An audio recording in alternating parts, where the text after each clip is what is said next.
So next on tap is Katie England from Indiana Department of Transportation. We were very happy to see that they have been driving an innovative way of looking at passenger rail.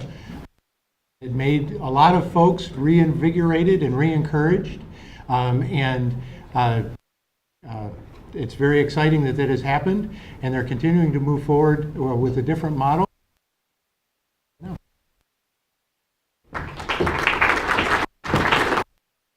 Thank you. Jean, do my best, but it's really amazing. Especially Indiana. My name is Katie England. I'm the Director of Multimodal Planning and Programs with the Indiana Department of Transportation. I've been in this position for about 2 years. I'm originally to Alma College, and then I went to down to IU Bloomington for grad school. Moved up here for 5 years, and now I've been for the last 9 years. So, true Midwestern girl at heart. Okay, I don't have any videos or anything flashy like that, so I will try to get through this with no technical difficulties. What I would like to talk with you about today is to give you an update on the Hoosier State and to talk about our experience in particular over the last 18 months. Also our transition to Amtrak on March 1st. And then I will take just a little bit of time to talk about a couple of other projects going on in the state of Indiana, namely the Chicago-Fort Wayne to Columbus corridor and a couple of projects up on the South Shore. So the Hoosier State is our intercity passenger rail that serves cities between Indianapolis and Chicago. It operates 4 days a week and combines with Amtrak's long-distance service, the Cardinal, which runs from Chicago to New York City. The average annual ridership is 31,000, and it operates over CSX in Indiana, and then when it hits the Illinois state line, it goes over 6 other host railroads. As most of you are familiar, PREA in 2008 ended support for short distance routes. The trip between Indianapolis and Chicago is about 196 miles. So at that point, it became very apparent that the state was going to have to take over. And that first happened in 2013. And during that year, the state of Indiana paid 50% of the financial costs, and the locals paid the other 50%. And that year, we had an INDOT senior staff take the train. And to not dwell on the point, it took 25 hours to make the round trip from Indianapolis to Chicago. And that senior staff came back, who no longer works at INDOT, came back and really just wanted to have a conversation, take a fresh look at what we were paying for, and find out if there was a way that we could do things better. At that time, the Hoosier State had 2 coach cars, no business class, was suffering from poor on-time performance, sometimes below 50%. And it was an opportunity for INDOT to take a fresh look. So we launched an innovative approach in 2014. We put out an RFP for either an operator for all services on the line or some of the services. We received 4 bids, and we ended up selecting Iowa Pacific Holdings. And the service officially transitioned in August of 2015. And it was a hybrid arrangement, public-private partnership. Iowa Pacific Holdings provided the equipment, which you see in the picture, also the maintenance services, and provided onboard services that did include business class and freshly made food prepared to order. Amtrak provided the cruise and the ticketing services on Amtrak.com, and also managed the relationship with our 7 host railroads, which we appreciated. INDOT's responsibilities were to manage those contracts with the vendors. We had a contract between INDOT and Amtrak, and between INDOT and Iowa Pacific Holdings. We also had a contract with a mechanical inspector to help provide some support to Iowa Pacific in terms of the equipment, which was refurbished cars that were fully refurbished, but still breakdowns did occur. Local community support, I can't stress this enough.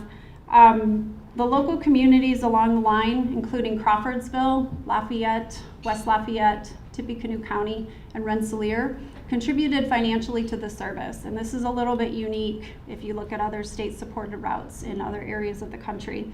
They provided over $250,000 in year 1 of the contracts and more than $350,000 in year 2. So we are very thankful to them. There's several folks here today from Indiana, and we couldn't have done it without you. Some challenges, we had a few. Ridership, as I mentioned, at 31,000 a year, the Hoosier State is one of the poorest performing state-supported routes in the country and one of the least used. So we wanted to address that challenge by offering these new amenities, improving the on-time performance, and also running a number of specials and discounts to try to increase ridership on the line. The vendor relationships were a bit challenging. This was a new business model for Amtrak and IPH as well as INDOT. So there were times when literally it felt like we had one phone talking to Amtrak, and then in the other hand we would turn and talk to IPH, and instead of them actually just talking together. So that could be a little bit stressful, and that actually got, Derek mentioned some of the organizational changes at Amtrak. That actually changed about a year ago when Jim Brzezinski came on board and started acting as our liaison, and those relationships improved greatly at that time. Equipment and maintenance, I touched on this briefly. Even though the cars were fully refurbished, breakdowns did occur, and that could make daily operations very stressful when you're trying to minimize service interruptions to the customer. Capital investment needs. In order to grow ridership, we've heard a lot today about additional frequencies, shorter travel time. For the Hoosier State, I would call it a success if we could simply get to daily service first and then worry about additional frequencies. That continues to be a challenge. At the current time, there is no capital infrastructure funding. We don't have an exact order of magnitude, but we do know that just on the CSX portion in the state of Indiana, we're talking several $100 million. The regulatory environment, specifically the system safety plan and the state's railroad issues, that was enough for INDOT to throw in the towel 2 years ago if that was going to go through and the state was going to be considered and regulated as a railroad. So we keep a close eye on that, and there's other things always changing in the regulatory environment that you have to be aware of. So over the last 18 months, these are some of our results. On the left side of the chart, you can see a comparison year to date with federal fiscal 2016 to 2017, so October through February. Revenues are up about 20%. Ridership is increased almost 12%. And we've had a small dip in on-time performance from 86% a year ago to 81%. However, I did just get the results for the month of March, and on-time performance was at 92%, which is really excellent. If you look on the right side of the chart, you see a full year snapshot. So federal fiscal 2015 compared to 2016. Revenues were up almost 33%. Ridership, as I mentioned, dropped just slightly, kind of hovering a little bit above 31,000. And then one of our proudest achievements is the on-time performance. You can see that at the end of fiscal year 2015, it was 67%, and it has increased to 83%. So diving into ridership just a little bit more closely, the blue line is federal fiscal year 15. The orange line is federal fiscal year 16. And then the black line, which you just see a few points, is 2017. I've got some call-out boxes there. You can see in the month of May of last year, that was the first time that we started to exceed ridership compared to 1 year ago. That is a trend that has continued for the past 10 months. We're eagerly awaiting the March ridership results to see if that's continued. And on the left side of the screen, you'll see that we started to track back to federal year 15, which was when Amtrak operated the service, and we were just starting to get back to sort of where we were previously. So as you can see, ridership still remains quite a challenge. So our successes over the past 18 months include demonstrating that an innovative business model such as a public-private partnership can work and it can achieve results. The improved on-time performance, as I mentioned, is probably what we're most proud of. And ridership and revenue gains have been, ridership not as much, but revenue has demonstrated that folks will pay for that premium onboard experience.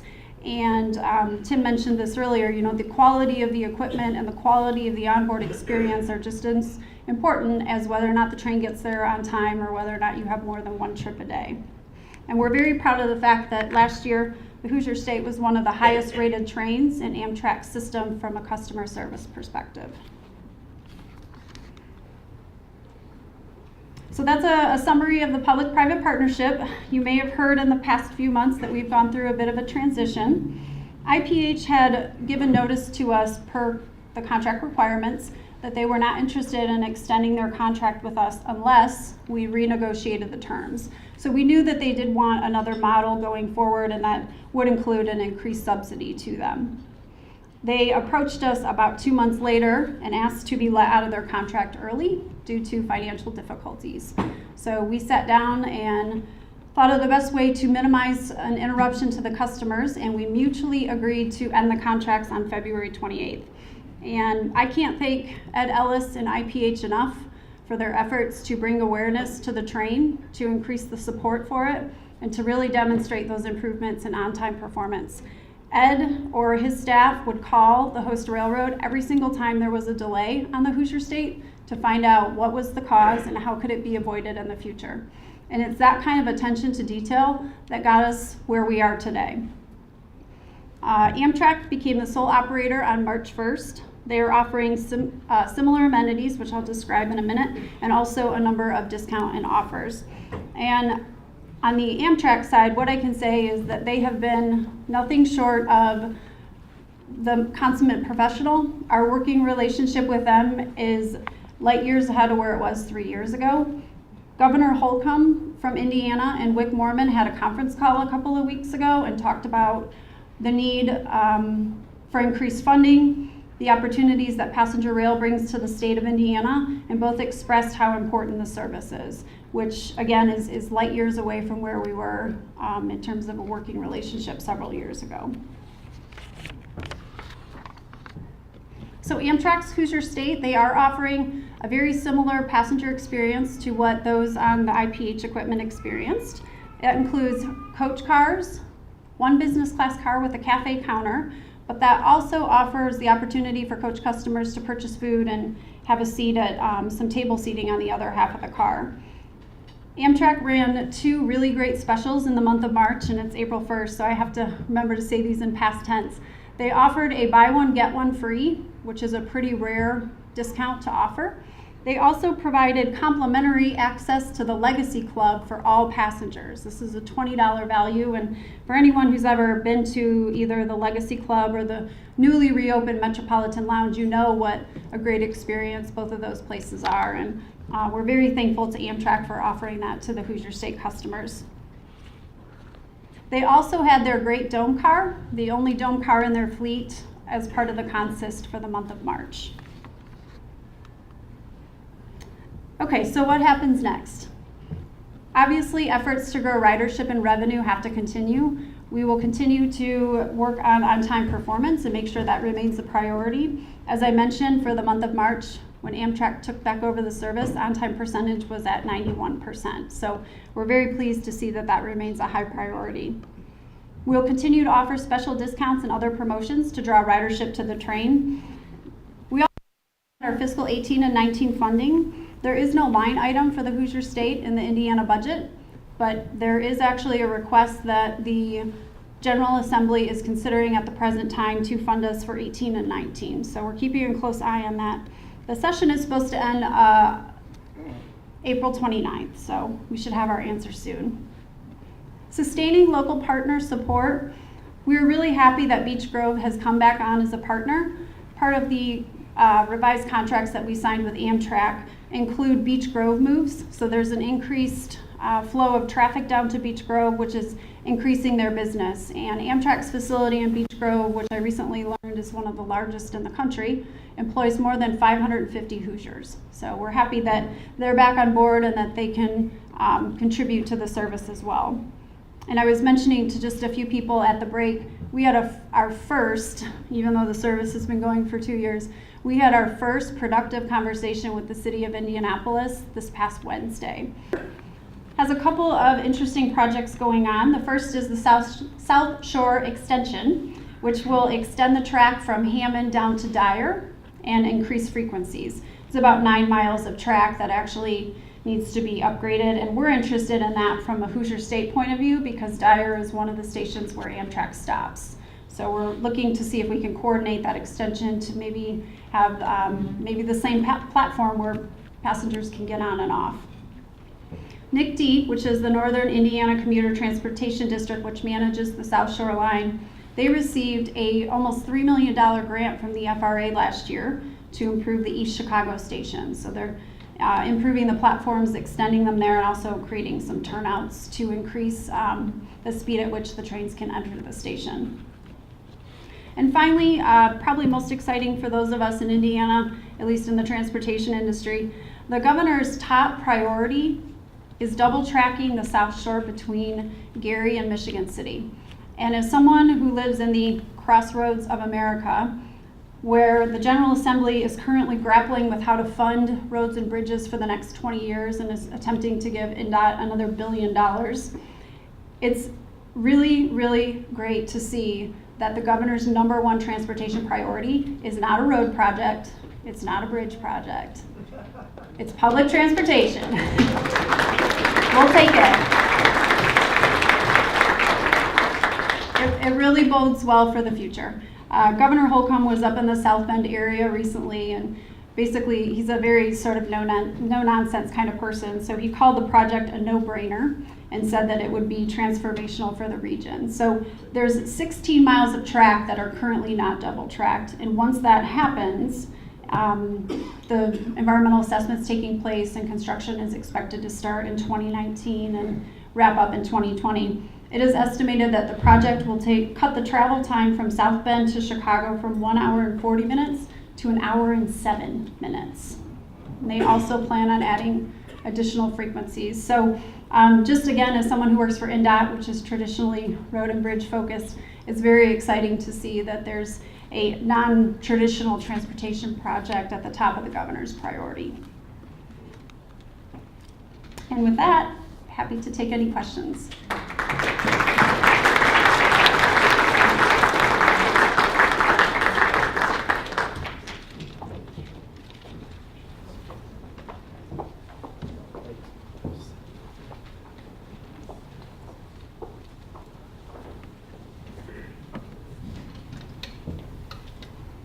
Hi, Katie.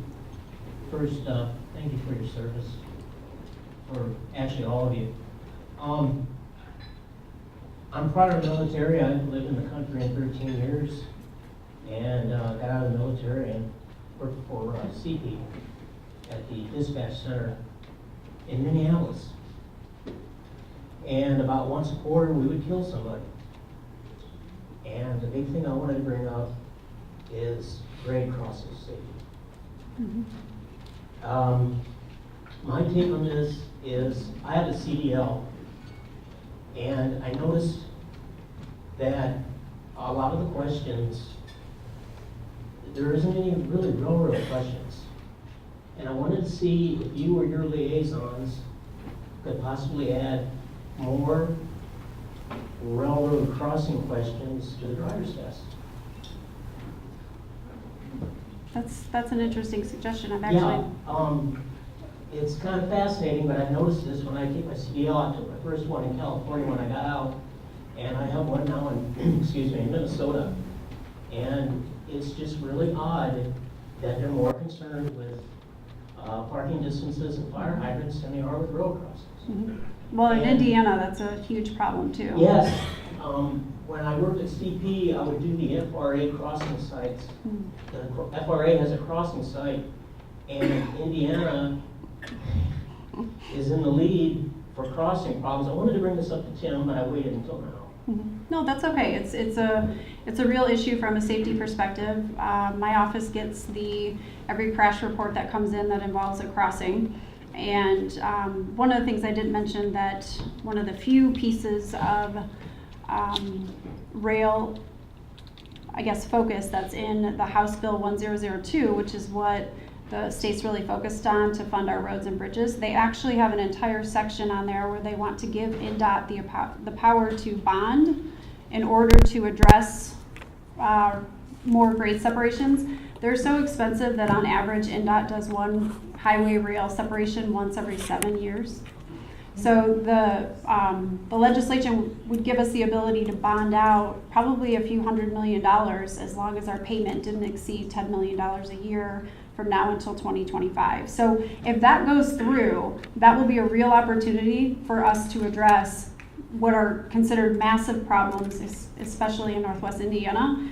But yeah, Indiana is well aware of the issue, and unfortunately, the more I've been in this job and learned about all of the technology that you can put at a crossing, it really does come down to driver behavior and education and disregard for signals that if you simply paid attention, you would be safe.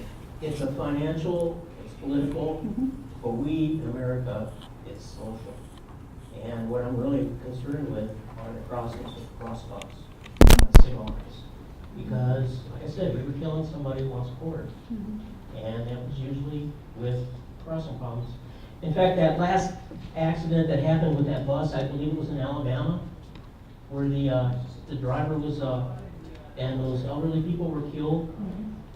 He had a CDL, commercial driver's license with a passenger endorsement.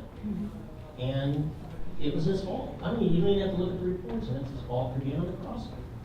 Well, I think it's a really good point you make, and in the multimodal office where I work, we also have public transit, airports, and also we work with Department of Revenue and BMV on oversized overweight trucking issues. So I know someone directly at BMV, I can ask that question if it's ever come up, or if it would be a possibility to add it to the CDL test. So thank you. But just from my standpoint, it's a very important issue. I have all the grade crossing regulatory responsibilities in my shop. And one of the things that we've been able to do is in the mid-90s, we were running about 30 fatalities a year, and we've got that down in the single digits. And there are some engineering solutions and all that, but it really is the education and the enforcement issue.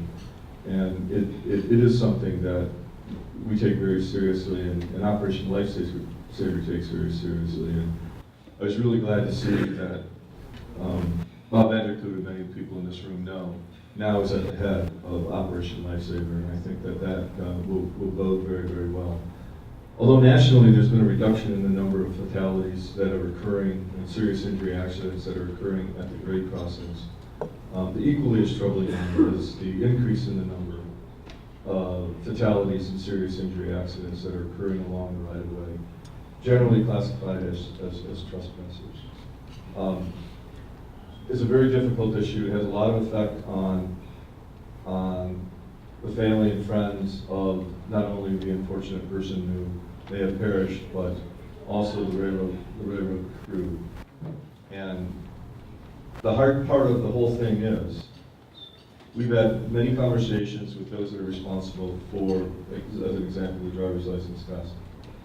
And they are so pushed right now, particularly with our young folks, that they just, it's a matter of what are they going to drop off. And one of the other things with the big push on not to text and drive, and not to walk and text in front of cars and everything these days. But if you look at it, it is an important issue, and we need to figure it out. It is education, it is enforcement. It's also educating not just the first responders and the police, it's also educating the judges and the magistrates. Because a lot of times they don't take it as seriously as those that are on the scene and see the unfortunate ramifications of these acts.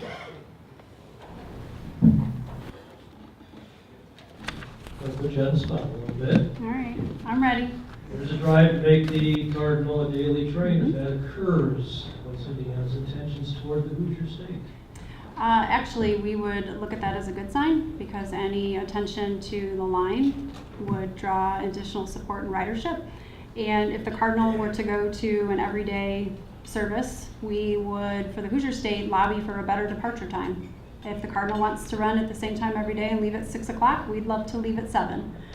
So we're very supportive of that, and watching what's happening out in West Virginia, where they're actually working to establish a commission that will be charged with furthering the Cardinal to make it a daily service. Consider making a daily service south from Chicago. out of Hoosier State so that business travelers can go to Indianapolis Right. and get home again. Right. That's again, we are at the point where there's so many possibilities with the Hoosier State. We don't really know where to start, but obviously getting operating support is key, and then starting to move on to some of those capital projects that we know we need to do. Might that Michigan City to Gary double tracking have also something to do with Amtrak around the lake trains? I'm just wondering. I'm not sure specifically. I mean, everything kind of goes into a spaghetti bowl right there, and Tim mentioned the Gateway project, which we're wrapping up in the middle of this year. And so far, what I'm aware of from the South Shore and NICD is that these are efforts they're working on themselves, and they're doing a lot of this with state funding, which unfortunately probably takes some of our funding from the Hoosier State, but that's all right. So I'm not really aware of any direct connection between NICD and Amtrak in that specific area, other than what I mentioned, which is working on the platform at Dyer, which is where the Hoosier State comes in and the Cardinal, and then seeing if there's synergies or if we can even do a common platform so that NICD's electrified line can come up on one side while the Hoosier State's on the other. Any thought being given to an Indianapolis suburban stop? Such out at the airport. Well, I'm not really from there, but, you know, out there in that area. As I mentioned, we've got probably a list longer than my arm of all the possibilities that we could do with the Hoosier State, and our focus right now, unfortunately, is simply stabilizing the service. And all of these other ideas and thoughts and wonderful ideas we get from our supporters and our stakeholders, it's really something we're hoping our consultant can help us sort of digest and unpack and figure out what should we do first. That's kind of where we're at. What do we do first? And there's actually a lot of talk. The Hoosier State line clips the Indianapolis airport, which has been rated the best airport in the country for, I believe, 2 or 3 years running. So there's often talk of why don't we have a stop out at the airport using the same line. So we're hoping our consultant can help us sort of figure out and prioritize where we should start and what we need to do first. Yes, thank you. A very interesting presentation. But it does become clear that, you know, the Iowa Pacific program really didn't move the needle a lot on Hoosier State revenue and ridership. And I think we all understand why that is. Very few people want to pay to take a 5-hour trip over a 196-mile route. You know, what you folks ran into is what politicians call dog food rule, which is if dog food isn't selling, don't increase the advertising budget, because your real problem is the dogs don't like your dog food. And nobody but a rail fan wanted to ride that train. The ham and eggs and the donut, or, you know, and the orange and brown paint couldn't do the job, because everybody knows, you know, you can ride faster. You can take a megabus to Chicago in 3 hours, and you can do it 7 days a week and multiple times per day. My question is, now that it's clear, or should be clear to everybody, the track and the routing are just wrong. Is the state of Indiana, are the legislators, the government, ready to do what Wisconsin has done, Illinois has done, Michigan has done, and North Carolina has done, which is go apply for one of these federal grants or a federal loan and fix up that track so you can get 3-hour service? In a word, no. The state's going to go to the FRA or the FTA for large dollar amounts to work on the South Shore. That's the priority right now. That's where the ridership is. Indiana's trying really hard to attract talent from the Chicagoland area, and for good reason. Lower property values. People can live in Indiana and still have high-paying jobs in Chicago. So, yeah, to answer your question, the outlook, it doesn't look really great for us right now. Indiana is in a very different position than Illinois in that we've had a $2.5 billion budget surplus for the past 5 years. And it's great, thank you. But as a 10-year state employee, we're getting kind of tired of that and sort of wondering when we're going to be able to use it. And what are we going to use it for? and they did pull out some funding to give to INDOT. But INDOT remains a Department of Roads and Highways. That's definitely the main focus. So we always feel like we're competing against those traditional road and bridge projects. And the 20-year funding bill that the legislature's grappling over right now to give INDOT an extra $1 billion a year would go into the state highway fund, which is restricted for use at roads and bridges, state highways that INDOT maintains. So, yeah, we're fighting a good fight, but it's still very much an uphill battle. One last. I'm sorry. To address that problem, that state departments of transportation are usually road and bridge focused.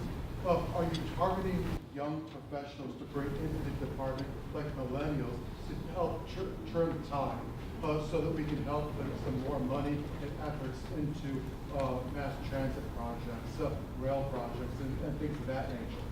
INDOT is actually doing quite a bit of that, and I did forget to mention, in response to the previous question, one of our highest ridership bases goes through Lafayette, which is where Purdue University is.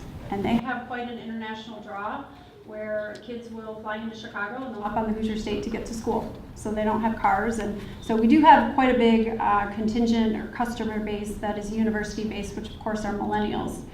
INDOT is working is sort of working through a cultural change. We've had a lot of retirements in the last 4 or 5 years, and we know that to draw on the labor force, we are going to have to hire some of those up-and-comers just out of school. So INDOT has a number of different programs addressed to attract millennials, and I think they're working because we're able to, at many times, hire someone who can work alongside someone who's going to retire in 6 months and really learn the ropes.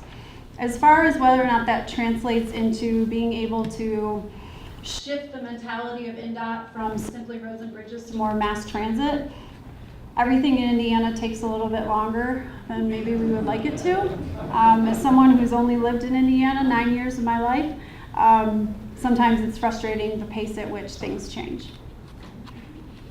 Excellent. Thank you very much. Thank you.